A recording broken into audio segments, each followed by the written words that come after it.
Hey, it's me. If you're listening to this, I guess you found the data pad I left sitting on your bedside table. Subtle, I know. I wish I could say this in person, but ever since Cavaliero's little show of force, we're on double shifts. I've been thinking about what you said, though. Right, look, you've always been the smart one in this relationship. And I know how much you look up to our comedian Yanta. What I'm trying to say is, I'm sorry. I'm sorry I said Yanta and your team were gonna get us all killed. It's just that things have been intense lately, and I'm still not convinced that Yanta isn't insane. But you are, and always will be, the most important thing to me. And if you really do believe the jump will be safe, I'll trust you. Anyway, I'll shut up now. These last few weeks have been rough, but we just need to hold out a little longer. One jump and we'll be in paradise, right? Okay, I'll be home late. Love you, my angel. Pardon the interruption. This is Zariman Actual. All decks, all stations, stand by for reliquary field drill.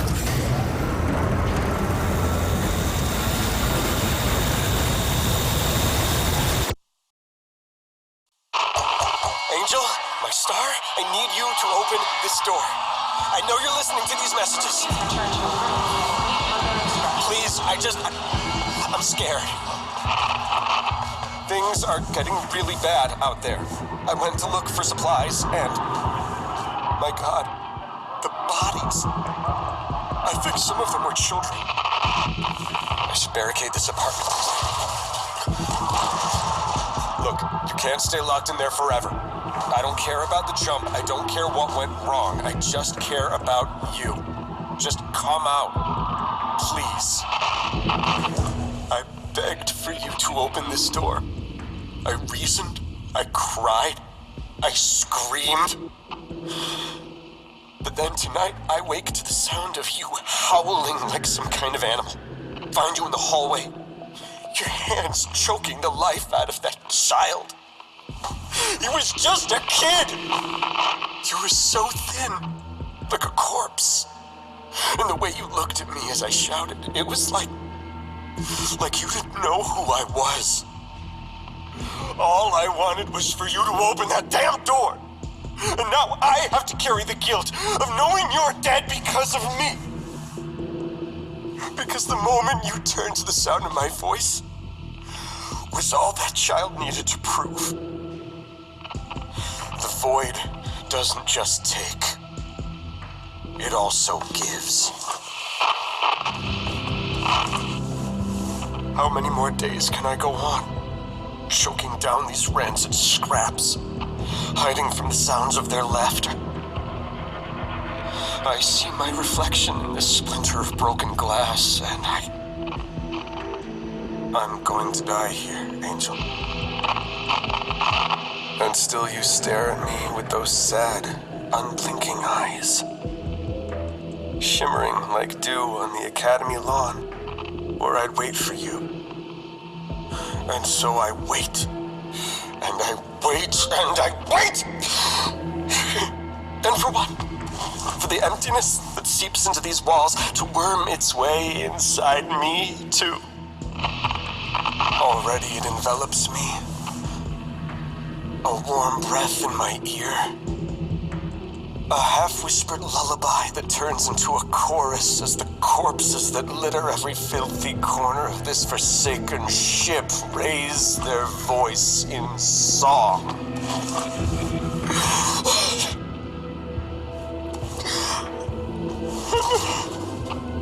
And then I see you. Not this pale and empty husk, but the real you. Crowned in Harvest Festival flowers as we dance. You open your mouth, but I cannot hear your voice. And I thrash and I howl and I beg for you to sing for me. But in my heart, I know I will never hear your voice again. Because you are no longer mine.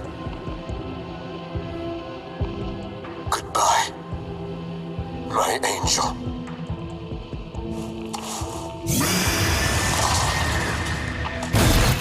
Hey all, Siege here, and today, well, first I want to talk about an aspect of Warframe that I don't feel gets enough attention, and that's the Zariman 10-0 itself.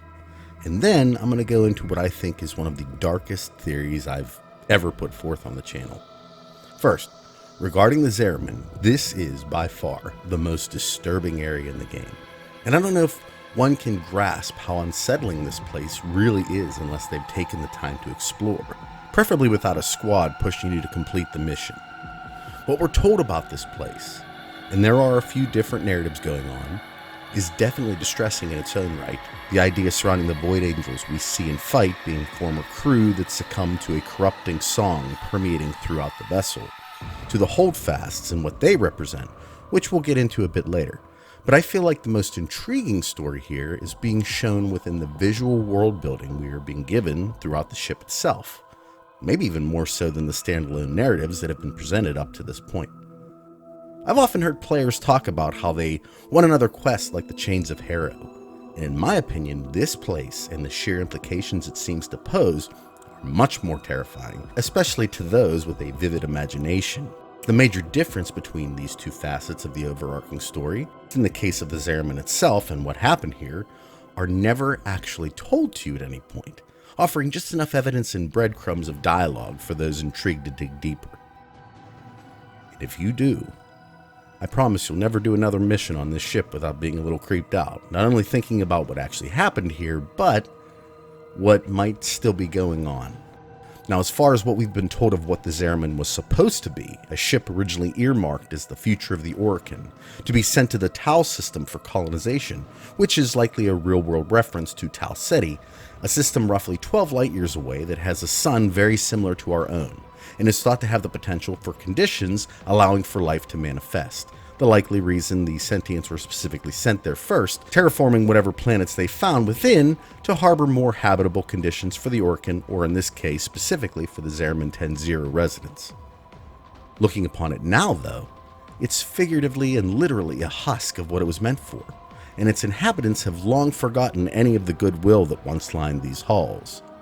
Based upon the information we've been given, specifically during the Angels of the Zariman quest as well as supporting dialogue granted for each level of Holdfast standing, we can conclude that while this ship was destined to make a void jump to Tau, the type of jump they were contemplating had significant inherent risk associated with it. A risk that apparently the vast majority of the people on the ship weren't on board with making. Showing us now that the scenes during the New War, depicting the classroom and the Tenno enjoying themselves before class, was in reality already in the process of impending anarchy, as civility within the ship was breaking down well before the jump itself. And those among the highest ranks, those we come to know as the Holdfasts, each end up playing a substantial role in the lead up to the accident, with your perception of each of their actions deciding if it was what you'd consider good or bad.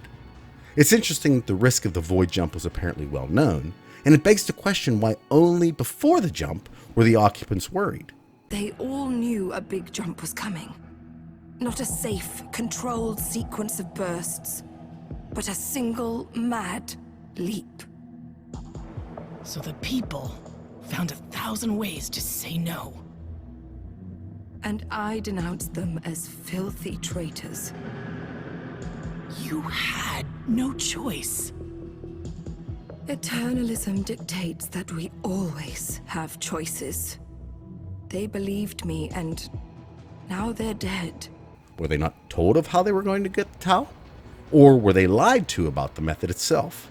Regardless of the answer, Archimedean Yonta, fully aware of these risks, had those objected as traitors to the Orokin. Traitors that Caballero would quarantine and come to eventually execute, at least the ones leading the group, upon the orders of our very own Quinn. I rounded the dissenters up, made an example of the ringleaders. You went about it like you were herding animals. I had my orders. We also come to find out exactly how the biomes, essentially the ship's natural capacity to create sustenance, as well as most likely aspects of the atmosphere and even processes helping continuous energy generation, were purposely sabotaged by one of these holdfasts. The closer we came to the jump, the crazier it got. I remember how everything changed when the agricultural biomes were hit. And the people celebrated. Everyone thought we'd be going back home. But it just made the Orokin more determined. I thought I was saving us all when I sabotaged the biomes. But then the children began to starve. You don't blame the animal for gnawing its own leg off. You blame whoever set the trap.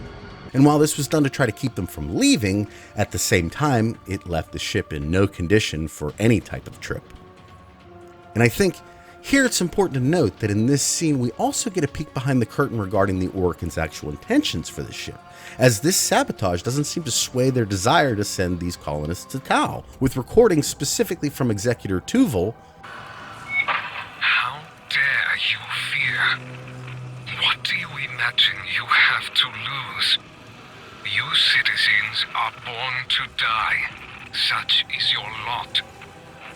But even such a death as yours may be meaningful if it serves us. In this alone is your salvation.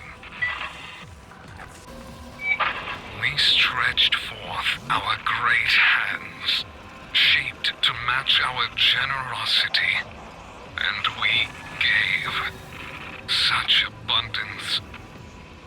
You citizens were to be the first to settle a new system. And now, your bestial defiance has cast you into the pit. Come to those hands again, and you will find them closed to you. Showing not only what a garbage individual he was, but how little he cared for the people on board the Zariman. And if he didn't care about his colonists, and one of the most prized ships in his fleet, especially when we come to find out that the origin system itself was on the brink of collapse, what exactly did he care about? And further, why does Colleen call the Zariman a military ship in the Ember Prime Codex? Especially when Cavallero specifically points out that this vessel doesn't have weapons, rather these stations that can be constructed as temporary defenses using Argazine. Something I think puts our understanding of this Zariman at least into question somewhat. Now, all of these actions become the catalyst for the extreme downward spiral the ship was about to experience, because once things began to get out of control with the general populace, excessive force became quote-unquote necessary. Your orders. You may not have been Orokin, you pious bastard, but you were damn close. Liaison to the Expeditionary Command, bearer of the Crystal Index. My tablet. A swipe of my finger across the name, and the ship gained a new cephalon. Oh yeah, Quinn is also responsible for most likely countless numbers of cephalons created, where one's conscious is essentially digitized and turned into, well, something akin to Horus. And where's his body at, kiddo? How many times this occurred as well as when it happened is unknown, but the way by which he talks lends itself to the idea that it probably wasn't something he thought too much about, you know? He was just doing his job, highly insinuating this wasn't just done when the Zariman devolved into chaos, and I think the concept being shown here is indifference really is the downfall of us all in the end, right? Is that how you remember it? Well, it's how it's being presented, so yes. Good. Great. So with that in mind, it really does give new weight to the scene in the New War where the jump is made. And from what the cinematics in the beginning of the video show, as well as the Rel comic, many of the ship's adults began to become feral due to void exposure. The children barricaded themselves in. The parents were insane, feral. But not us. And we couldn't forget our guilt. So we tried to save the children. I watched the parents tear you to pieces, Hombask. Then when they threw themselves on you, you blew yourself up. And Quinn, the children didn't understand he was a friend. They blasted him to ash. And you? An honor I did not deserve. I awarded myself the Jade Light. This most likely being induced by the fear and panic that was already at crisis levels. Hundreds to thousands of people all having the same basic thought. We're gonna die. That mixed with the void and the idea of conceptual embodiment, and you have what we see here. And all of that together essentially led the Drifter to the deal, changing everything forever, leaving the ship in a state of horrific disrepair, its inhabitants either dead, transformed, or both, and the ship seemingly lost to the void. Until something strange happened. It reappeared back within the confines of the Origin system, leading to the recovery of the ship by the Orkin, the discovery of the children, and the means by which the old war would eventually come to an end. But if the Orkin reclaimed the ship and took the Tenno from it, meaning they obviously physically had the vessel, how did it disappear again into the void, to reappear after the new war? Is this Zariman the same ship, or is it a void copy? Referring back to the Ember Prime Codex, when the ship was originally recovered, there were only children on board, and judging from what we see here, how would none of this be somewhere mentioned? Unless none of it was there, of course. The way I see it, there are only two possibilities. One, the Orkin found the ship, grabbed the kids, and just let the ship drift back into the void? Something that's never really mentioned anywhere in the lore, or most likely, this is a different ship. And if that's true, well, I'd say we have an entirely different understanding of conceptual embodiment and what it can produce on our hands. Furthermore, who created this ship? Whose emotions are that powerful? Was it the entirety of the crew? Or is this all just the conjuring of the Drifter himself? We know he was able to create an entire world using his emotional distress. Could he create this ship as well? And unfortunately, this actually provides the strongest evidence to the idea that we, the ethereal Tenno, are not in fact the Drifter and have only reconnected with him, the original, recently. And by doing so, it's almost like introducing a second character into the story versus them being the same person. The Drifter is the human child that was given the Man in the Wall's choice and apparently declined it. Or did they? He never says he didn't take the deal. Okay, so what is this, then? Are you from the... Future? Nah. But that'd be a lot easier to get now, wouldn't it? As far as I can make out, you're the me that got rescued from this shit, and I'm the you that did not. Not sure which of us got it worse. And in the Deviri tablets, we assume are coming from the Man in the Wall. He tells us specifically he'd save all of them, but he never said he'd save us. And all of this information, as well as dialogue Quinn gives when we walk up to him, paints an uncomfortable probability. And let's just say, for the time being, it's food for thought. With all our misdeeds, our excess, our indignity, we are haunted by nothing. But not for me, for with each passing day, there grew within a tumorous idea. It was minute in those early days, the pale-reaching digits severed on the floor, studied with reverence, with greed. And it swelled larger in the latter days. The regal domes, the rail dedications, the unholy Zariman parade. I had put the stars within reach. But at what cost? I never spoke of him, that man, trapped in the wall. And while there have been countless souls who have followed me through with their light skippers and field wave skins and very-eyed instruments, not a single one ever saw him. Me. And so it is that I will not take the Kuva now, or ever again. This is the last skin I'm in. Because of this idea, that I cannot be sure that in all that smoked commotion, in all that panic and fear, in that bending light and blinding dark, was it I who escaped? Or the other? We have both been gifted a second chance. I perceive two void silhouettes within you. Do you wonder which is the real one? What if the reason we aren't ever really alone, that the man on the wall can seemingly assume our form at his will, that we can end up great distances away from our orbiters, is that our Tenno, the character we play in the game, is the Drifter's doppelganger. His conceptual embodiment made manifest within the void. Looking back at the scene with Albrecht and Trotty, what was happening right before the man in the wall's fingers were severed? He was reaching out to Albrecht, potentially to shake his hand. And it makes me wonder if we just did what Trotty was supposed to. What if our character is made of the void, being taken over by it when this eldritch consciousness needs to steer our character in a particular way? Kind of like how agents of the Matrix can infect its citizenry so long as they are connected to the system. I know it sounds crazy, but I feel like it would make so much of what happens in this universe make more sense. Where exactly does the operator go when you decide to use the Drifter in the Origin system? Why can't we use the operator in Duviri? Is this something that's coming, or is there an actual reason why certain limitations exist?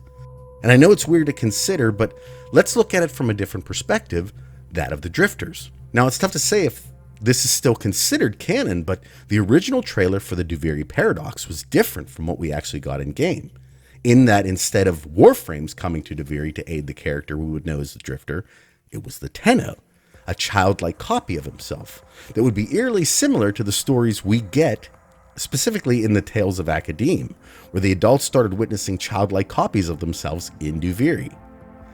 Let's review the deal again as well. He wanted the Tenno's light, and in exchange, he said he would save them all. And according to him, he wouldn't welch on a deal. So my thought is, at the moment the man took the Drifter's hand and essentially took over his place in our reality, leaving this husk of a ship as his permanent prison. This is his universe now. And his extreme isolation allowed him to create Duviri as a kind of a way to deal with this level of seclusion and loneliness. Consider how when they talk about the biomes being sabotaged, and how fires raged on the lower decks and hunting parties were roaming around, something I would consider pretty frightening for most children. For some reason, there is singing and laughter and play. For all the children had come together, and again, I'm strangely reminded of the Caves of Academe passage depicting the Hollow Children in a very similar manner. Not to mention, from the scene in the New War, these children don't look very happy at all.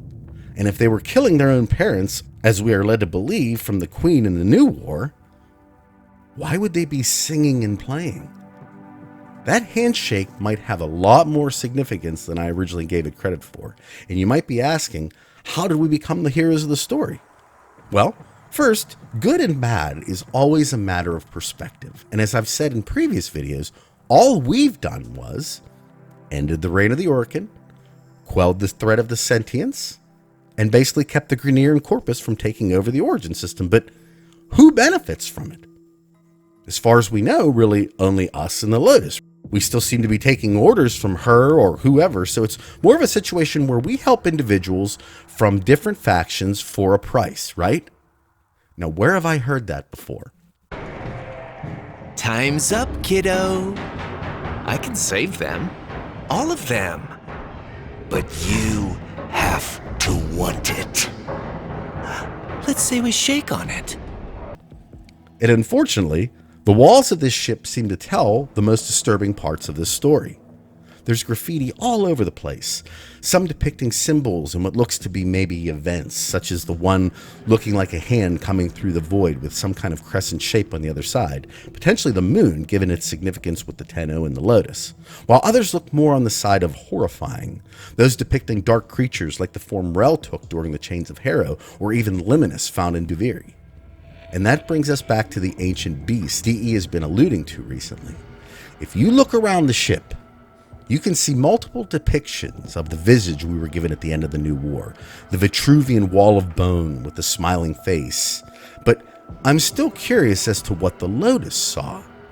I think many will assume it's the same thing we did, but probably the most disturbing of all the different drawings on the walls are these circular rows of teeth. You can find them all over the place, lending itself to the idea that some kind of void monster was encountered by whoever made them, maybe something even like void angels. I think you can even make that comparison pretty easily given the roundness of what I would assume a mouth is on the Angel itself. But if you comb the ship's under areas, you come to see what the whole thing looks like. And although we've seen it up to this point, we've never seen it like this. And it's interesting that as far as I can tell, this depiction is only found in the under parts of the ship where one has to look to find it. And it makes me wonder if the reason is because they just didn't want to spoil the surprise. So could that mean these scales that we see that have been moving ever so slightly to the light or dark, depending on the choices we've been making, aren't actually determining how far each of us are consumed by the shadow in the figurative sense, as I've postulated in the past, but rather in the literal sense?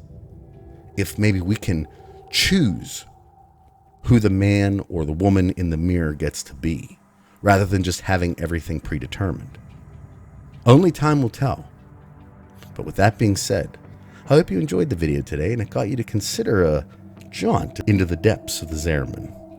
You'll be amazed and potentially a little horrified at what you might find.